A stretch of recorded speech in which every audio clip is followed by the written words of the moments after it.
کوئی جان منہ میں زبان نہیں بلکہ جسم میں جان نہیں، اور کروں تیرے نام پہ جان فدا، نہ بس ایک جان دو جہاں فدا، میرا دو جہاں سے بھی نہیں جی بھرا، میں کروں کیا کروڑوں جہاں نہیں۔ تو فیل بن عمر دوسی مکہ شریف آئے تجارت کے لیے، پہلے بھی آیا کرتے تھے، کہتے ہیں میں بہترین شاعر تھا، مکے آیا سامان بیچتا تھا، کچھ خرید کے لے جاتا تھا۔ ابو جہل مجھے کہنے لگا تو ہمارا دوست ہے، پرانا سجن ہے، تیرا آنا جانا ہے، اور تجھے یہاں اس شہر میں چونکہ تو ہمارا مہمان ہے تو ہر بات سے آگاہ کرنا ہمارا ذمہ داری ہے۔ یہاں ایک شخص ہے محمد ابن عبداللہ، محمد ابن عبداللہ صلی اللہ تعالی علیہ وسلم اعلان نبوت کرتے ہیں، اور معاذ اللہ شاعر ہیں، جادوگر ہیں، ان کی تو نے بات نہیں سننی۔ کہتا میں نے کہا مجھے کیا ضرورت ہے، میں نے چند ہفتے ٹھہرنا ہے، مال بیچنا ہے، کچھ خریدنا، چلے جانا ہے، مجھے کیا ضرورت ہے؟ کہا اچھا میں نہیں سنوں گا بات۔ کہتا مجھے نظر آئے کئی دفعہ حضور، اور جہاں حضور ہوتے تھے میں قریب ہی نہیں جاتا تھا۔ کہتے ہیں ایک دن نا حرم شریف میں سادے سے کپڑے اور پاؤں میں سونے جوتے اور سر پہ یوں امامہ کے جیسے فرشتے بھی جھک جھک کے زیارت کرتے ہیں۔ کہتے ہیں کہ نور بھرے کیفیات حضور تشریف لائے، اور تشریف لا کے رسول کائنات علیہ السلام حرم کعبہ کے ساتھ ٹیک لگا کے بیٹھ گئے، سر سے لے کر پاؤں تک تنویر ہی تنویر ہے۔ حضور تشریف فرما ہوئے قرآن پاک پڑھنے لگے۔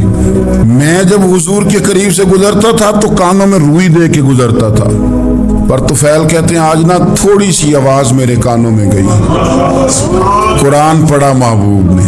اور ویسے بھی کیا کمال ہوگا جب یاسین والے نبی خود یاسین پڑھتے ہو، جب تاہا والے نبی اپنی زبان سے تاہا کی تلاوت کرتے، والضحیٰ واللیل اذا سجا جن کے بارے میں آیا جب وہ تلاوت کرتے ہو، علم نشرح لک صدرک جن کے سینے کی تعریف اللہ نے کی، جب وہ ان آیتوں کی تلاوت کرتے ہوں گے تو کیا شان ہوگی۔ جن کو رب کہے وَلَسَوْفَ يُؤْتِيكَ رَبُّكَ فَتَرْضَىٰ، حبیب تجھے اتنا دوں گا کہ تو راضی ہو جائے گا۔ تو جب حضور خود یہ آیتیں پڑھتے ہوں گے تو انداز کیا ہوتا ہوگا۔ کہتے ہیں وہ تھوڑی آیتیں سنی پر قربان جائیں میرا تو کچھ دل ہی بدل گیا۔ میں بڑا بہترین شاعر تھا، لفظوں کے تراشے مجھے خوب آتے تھے، الفاظ کے بام و در سے میں آگاہ تھا، اچھا ادب میں جانتا تھا، پر میں نے کہا یہ کلام، یہ انداز، لو انزلنا هذا القرآن على جبل لرأيته خاشعا متصدعا من خشیۃ اللہ، یہ انداز پتھروں پہاڑوں پہ جائے تو وہ ریزہ ریزہ ہو جائیں۔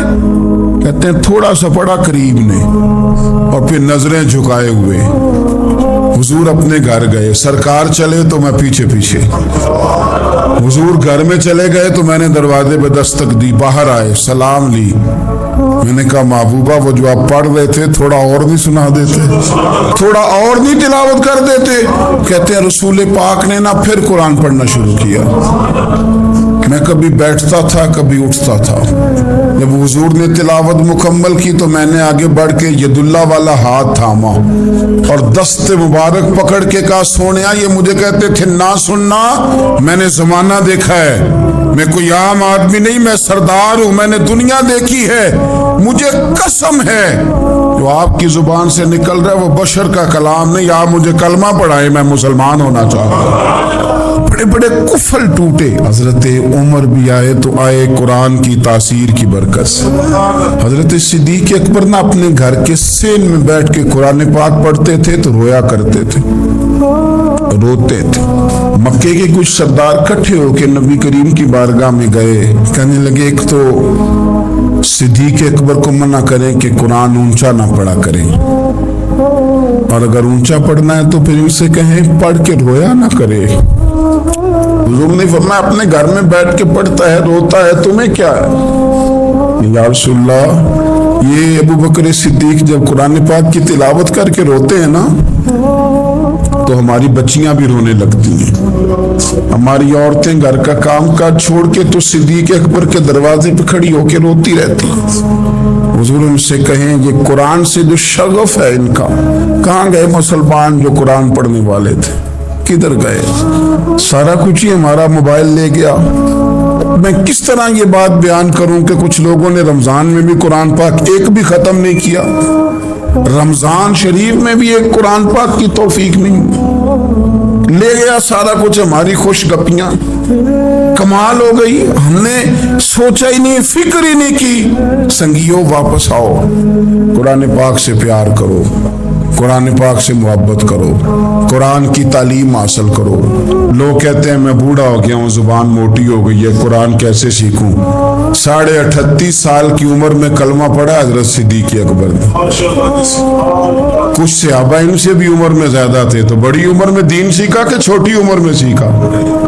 ہمیں کیا ہو گیا ہے؟ قرآن پاک کی طرف توجہ کرو. میرے نبی پاک علیہ السلام نے فرمایا اس قرآن کی برکت سے اللہ قوموں کو عروج عطا کرے گا, اس کی برکت سے ہی قوموں کو زوال ہوگا. حضرت عائشہ صدیقہ کہتی ہیں حضور رات کو نماز کی نیت باندھتے تھے تو ایک ہی آیت پڑھتے تھے ساری رات, ایک ہی آیت پڑھتے رہتے تھے, روتے رہتے تھے. اور جب حضور روتے تھے تو جس طرح ہنڈیا ابلے تو آواز آتی ہے, اس طرح حضور کے سینے سے آواز آتی تھی. جبیر بن مطعم کہتے ہیں میں بدر کے قیدیوں کے بارے میں بات کرنے آیا حضور سے, تو نبی پاک مغرب کی جماعت کرا رہے تھے. جب میں مدینے پہنچا تو مسجد نبوی کے باہر کھڑے ہو کے میں نے حضور کی تلاوت سنی. فرماتے ہیں بس میں تو بات کرنے آیا تھا نا, تو وہ آیتیں سنی تو مجھے یوں لگا مجھ پہ بجلیاں گر رہی. کون ہے جو میرے دل کے کفر اور کفل دھو رہا ہے؟ بس قرآن سنتا گیا اور رب مجھے ایمان کی توفیق عطا فرماتا گیا. میں نے کلمہ پڑھ لیا, مسلمان. قرآن ہی ہمارے ہر مسئلے کا حل ہے. میں کیا کروں؟ قرآن پڑھتے ہیں ہمارے یہاں پر قبروں پہ پڑھا جاتا ہے, پر ختموں پہ کیا قرآن پاک کا یہ حق نہیں تھا کہ وہ شادی والے دن بھی پڑھا جاتا؟ کیا قرآن پاک کا یہ حق نہیں تھا کہ وہ اسمبلی میں بھی پڑھا جاتا؟ قرآن پاک نہ شکایت کر رہا ہے, شکایت کرتا ہے کہ ان لوگوں نے نا مجھے ختموں پہ پڑھا ہے, اسمبلی میں نہیں پڑھا. وزیر اعظم کے خطاب سے پہلے تلاوت ہوتی ہے تو یہ تلاوت کے بعد یہ اعلان کیوں نہیں کرتے کہ ہم کریں گے وہ جو قرآن کہے گا؟ صدر کے خطاب سے پہلے تلاوت کراتے ہو تو یہ کیوں نہیں کہتے کہ اب ہوگا وہ جو قرآن کہہ رہا ہے؟ اسمبلی کا اجلاس تلاوت قرآن پاک سے شروع کرتے ہو تو یہ بھی تو کہو نا قرآن کے مطابق فیصلے ہوں گے. عدالتوں میں قسمیں اٹھانے کے لیے قرآن رہ گیا ہے, اس پہ ہاتھ رکھ کے کہو جو کہوں گا سچ کہوں گا. آج کے بعد وکیل بھی ہاتھ رکھے نا قرآن پاک پہ, جج بھی ہاتھ رکھے قرآن پاک پہ, گواہ بھی رکھے, ملزم بھی رکھے اور مدعی بھی بتائے کہ اس نے پرچہ صحیح درج کرایا ہے, اس نے صحیح درج کرایا, نام صحیح لکھوائے, اور یہ سارے بتائیں جج سے لے کر ملزم تک کہ ہم فیصلہ وہ کریں گے جو قرآن پاک نے ہمیں کہا ہے. صرف قسموں کے لیے رہیں گے. 2 صورتیں پڑھنی نہیں آتی اور تم بیچ میں قرآن پاک کو لا کے قسمیں اٹھاتے ہو. وہ تاجر جو دکان شروع کرنے سے پہلے تلاوت کراتا ہے, کس لیے کراتا ہے؟ کہ میں تجارت قرآن پاک کے مطابق کراؤں گا, اس لیے کراتا ہے. وہ تو کہتا ہے ذرا دکان صحیح چلے, ذرا برکت آ جائے. برکت نری تلاوت کرانے سے نہیں آئے گی, قرآن کے مطابق تجارت کر پھر زیادہ برکت آئے گی. قرآن کے مطابق قرآن کے علم کو عام کیا جائے, قرآن کے نور کو عام کیا جائے, قرآن پاک کے ادارے مضبوط کیے جائیں.